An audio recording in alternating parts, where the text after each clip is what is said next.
Allu Arjun case ఒకటి చూసుకుంటే అల్లు అర్జున్ తన పేరు మర్చిపోయినందుకే రేవంత్ రెడ్డి అల్లు అర్జున్ జైలుకి పంపించాడని ఒక టాక్ కూడా పబ్లిసిటీ కూడా ఇది ఎవరు బీఆర్ఎస్ కేటీఆర్ను బీఆర్ఎస్ పార్టీ మొత్తం హైలైట్ చేసింది.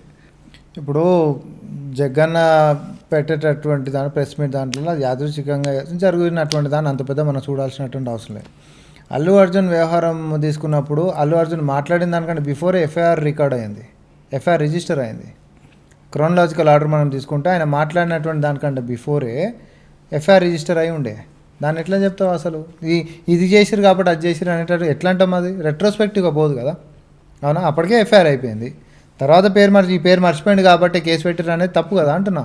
ముందుంది కేసు, అందుకంటే ముందే అయినటువంటి కేసు. అది తొక్కిసలాడు ఎప్పుడైంది? ముందే. మరి అదే రోజు అయింది.